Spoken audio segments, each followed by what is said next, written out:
மினு ஸ்கூலுக்கு சென்று விட வேலைக்கு கிளம்ப சங்கரை பின்தொடர்ந்து வந்தாள் ஹேமா. வெளியே கதவு திறந்ததும் சில்லென்ற காற்று முகத்தில் அரைந்தது. இன்னைக்கு வெதர் டெலிகாஸ்டில் ஈவினிங் ஸ்னோபால் இருக்குன்னு சொல்லி இருக்காங்க. நீங்கள் சீக்கிரம் வந்துடுங்க சங்கர். ஓகே ஹேமா, உனக்கு தான் 4 நாளைக்கு ரெஸ்ட். என்ஜாய் பண்ணு. பை. ஜெர்க்கினை போட்டபடி காரில் ஏறி சங்கர் செல்ல குளிருக்கு இதமாக கைகளை கட்டியபடி வெளியே பார்த்தார். ஊரிலிருக்கும் அம்மா ஞாபகம் வந்தது. அம்மாவுக்கு தான் இந்த கிளைமேட் ரொம்ப பிடிக்கும். ஹேமா, மார்கழி மாதம் காலை நேர பனிக்காட்டில் வாக்கிங் போகிறது மனசுக்கு எவ்வளவு சந்தோஷமாக இருக்கும் தெரியுமா? உங்கள் அப்பா தான் குளிருக்கு பயந்துக்கிட்டு கிளம்ப மாட்டேங்கிறாரு. அம்மா, நீ அமெரிக்கா வந்தால் நிச்சயம் இதையெல்லாம் என்ஜாய் பண்ணுவ. மனதில் நினைத்தவளாய் வீட்டினுள் செல்ல திரும்பியவள் பக்கத்து வீட்டில் இருந்த மரப்படிக்கட்டுகளில் தடதடவென்று இறங்கி ஓடும் சிறுவர்களை பார்த்தாள். Aunty, good morning. சிரித்தபடி அவர்களை பார்த்து கையசைத்தாள். அம்மா, ஆஃபீஸ் போயிட்டீங்களா? ஹேமா ஆங்கிலத்தில் கேட்க, இல்லை ஆண்டி, உள்ளதான் இருக்காங்க என்று சொன்னார்.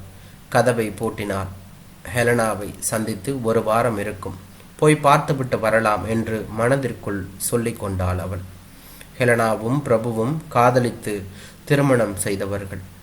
பிரபு அமெரிக்கா பெண்ணை தன் மனைவியாக்கி அழகான 2 குழந்தைகள் பிறக்க அமெரிக்காவில் வாழ்க்கை நடத்தி கொண்டிருந்தான். அவர்கள் போன வருடம்தான் பக்கத்து வீட்டை விலைக்கு வாங்கி குடி வந்தார்கள்.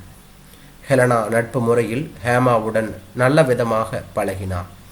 இந்திய கலாச்சாரத்தில் அவளுக்கு ஈடுபாடு அதிகம். ஹேமாவிடம் நிறைய விஷயங்களை கேட்டு தெளிவுபடுத்திக் கொள்வாள் என்று தான் சொல்ல வேண்டும். பிரபுவும் அவளை அக்கா என்று அழைத்து பாசத்துடன் பழகினான். குடும்பத்தை பிரிந்து இருக்கும் ஹேமாவுக்கும் பிரபுவின் நட்பு மகிழ்ச்சியை கொடுத்தது என்று தான் சொல்ல வேண்டும். ஹெலனா, உன்னை பார்த்து நாளாச்சின்னு வந்தேன். எப்படி இருக்க? பிரபுவையாவது அடிக்கடி மீட் பண்ணுவேன், உன்னை பார்க்க முடியலையே. அவர்களின் உரையாடல் ஆங்கிலத்தில் இருந்தது என்று தான் சொல்ல வேண்டும். வாங்க ஹேமா, கம்பெனி விஷயமா அடிக்கடி வெளியூர் போக வேண்டியிருக்கு. 1 வாரமாக வீட்டில் இல்லை. என்ன ஹெலனா, டல்லா இருக்க? உடம்புக்கு எதுவும் முடியலையா? ஹேமா, உங்ககிட்ட சொல்கிறதுல தப்பு இல்லைன்னு நினைக்கிறேன் என்று ஆரம்பித்தாள். கொஞ்ச நாட்களாக எனக்கும் பிரபுவுக்கும் அண்டர்ஸ்டாண்டிங் சரியில்லை. எதற்கு எடுத்தாலும் சந்தேகப்படுறான்.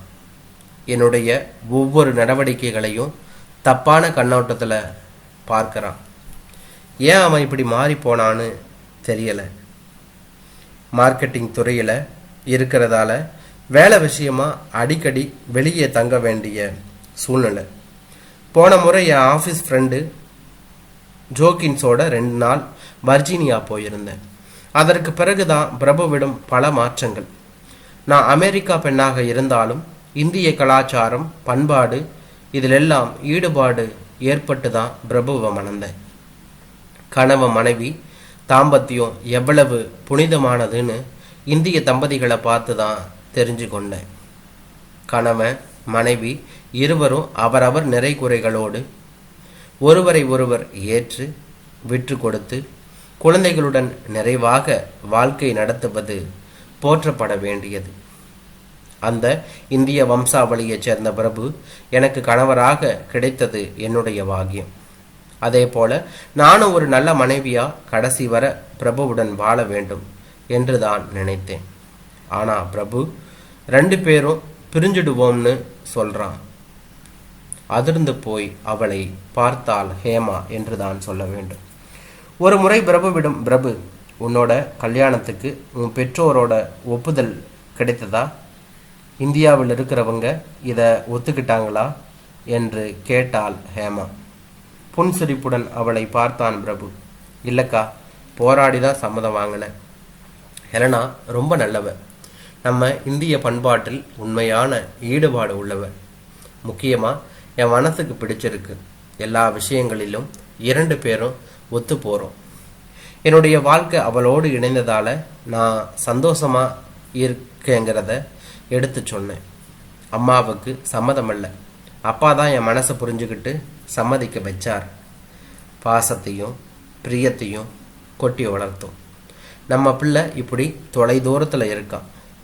எங்கோ இருந்தாலும் அவன் சந்தோஷமாக இருந்தா தான் நாம் நிம்மதியாக இருக்க முடியும். அவன் இஷ்டப்பட்ட வாழ்க்கையை அமைச்சுக்கிட்டோம். எந்த நாட்டை சேர்ந்தவளாக இருந்தா என்ன? நம் மகனின் மனதை கவர்ந்தவள் நிச்சயம் நல்லவளாக தான் இருப்பா என்று அவனுடைய அப்பா சொன்னதை சொல்லி பிரபு பெருமைப்பட்ட போது ஹேமாவும் அந்த பெரிய மனிதரின் பாசத்தை புரிந்து கொண்டான்.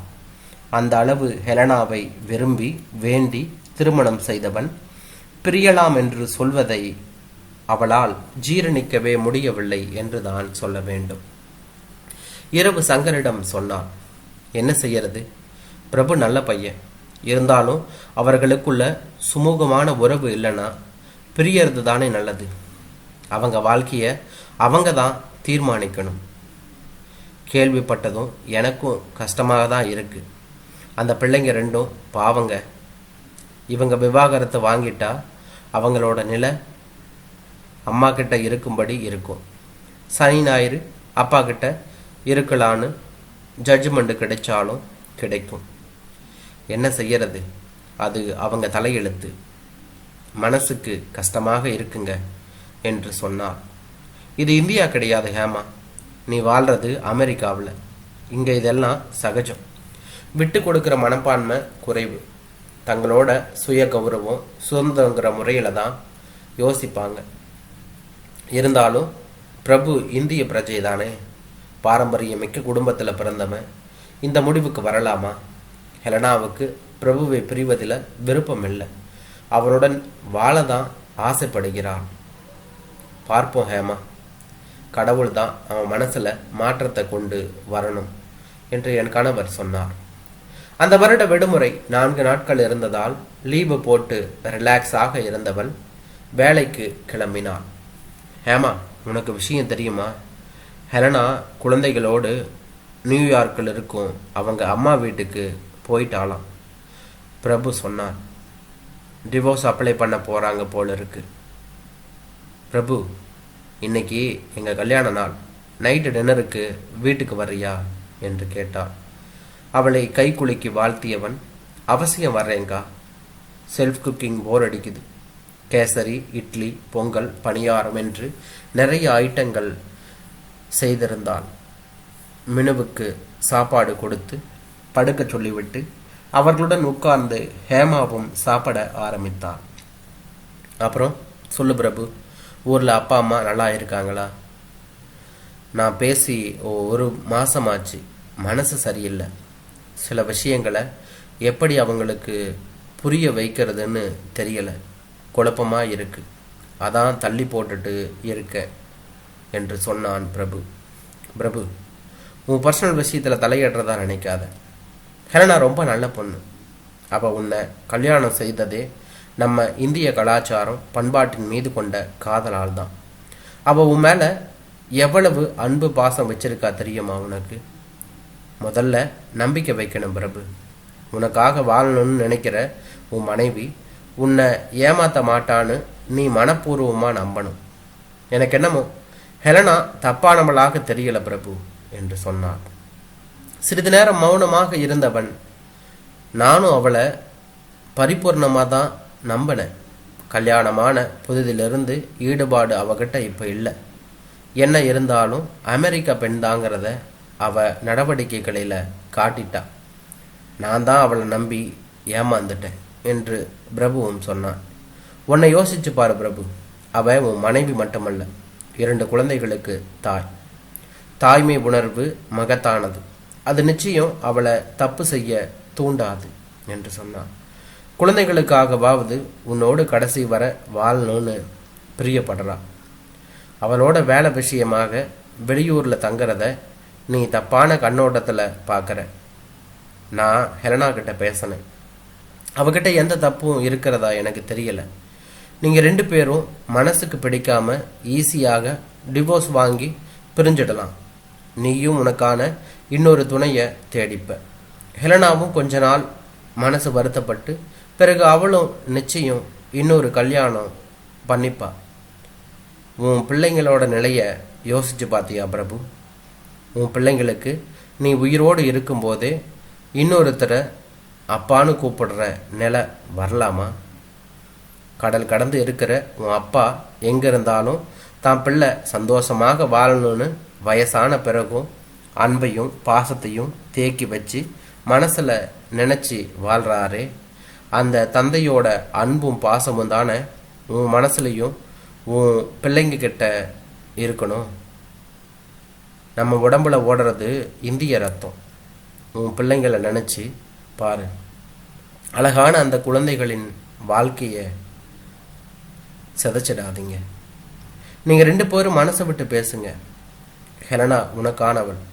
நிச்சயம் உனக்கு பிடிக்காத நடவடிக்கைகளை மாற்றிக்க தயாராக இருப்பா. இது உன்னோட சகோதரியாக நினச்சி உன் மேலே உள்ள உண்மையான அக்கறையால் சொல்கிறேன். தப்பாக எடுத்துக்காத பிரபு. பதில் பேசாமல் மௌனமாக அமர்ந்திருந்தான் பிரபு. டேக் இட் ஈஸி பிரபு.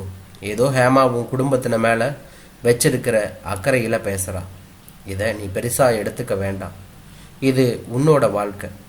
எந்த முடிவு உனக்கு சந்தோஷத்தை கொடுக்குமோ அதை நீ தாராளமாக செயல்படுத்தலாம். நாங்கள் உன்னை தப்பாக நினைக்க மாட்டோம் என்று சொன்ன சங்கர், பிரபு உனக்கு பணியாரம் பிடிக்குமே, இந்தா வச்சுக்க. பேச்சை வேறு திசையில் மாற்றினான் என்று தான் சொல்ல வேண்டும். ஹேமா, இன்னைக்கு சண்டே, நிறைய ரெஸ்ட் எடுத்தாச்சு. கிளம்பு, வாக்கிங் போயிட்டு வரலாம். இந்த கிளைமேட்டில் கொஞ்சம் தூரம் நடந்துட்டு வந்தால் நல்லா இருக்கும். ஓவர் கோட்டை மாட்டி இருவரும் கிளம்ப பக்கத்து வீட்டு வாசலில் காரை நிறுத்தி கதவை திறந்த பிரபு இறங்கினான். அவனை தொடர்ந்து ஹெலனா இறங்க பிள்ளைகள் இரண்டையும் 2 கைகளிலும் அணைத்தபடி ஹேமா சங்கரை நோக்கி வந்தான் பிரபு. தேங்க்ஸ் அக்கா, அழுக்காயிருந்த என் மனசை சுத்தப்படுத்திட்டீங்க. என்னோட தவறான நடவடிக்கையால் அன்பான குடும்பத்தை இழக்க இருந்தேன். ஹெலனாவும் நானும் மனம் விட்டு பேசினோம். எங்களுக்குள்ளே இருந்த கருத்து வேறுபாடு மறைஞ்சிடுச்சு. இந்த பிள்ளைங்க 10 நாள் என்னை பிரிஞ்சதை தாங்க முடியாமல் ஏங்கி போயிட்டாங்க. எனக்கும் நீங்கள் பேசியதன் அர்த்தம் புரிஞ்சுது. கடைசி வரை என் பிள்ளைங்களுக்கு ஒரு பாசமுள்ள தகப்பனாக, என் மனைவிக்கு ஒரு நல்ல கணவனாக இருப்பேன். மறுபடியும் உங்களுக்கு நன்றி சொல்கிறேன். அவனை தொடர்ந்து வந்த ஹெலனாவும் அன்போடு அவளது கரங்களை பற்றி ஒரு இந்திய மருமகளாக கடைசி வரை வாழ பிரபுவின் மனதை மாற்றி எனக்கு வாய்ப்பு ஏற்படுத்தி கொடுத்த இந்த சகோதரியை நான் என்னைக்குமே மறக்க மாட்டேன்.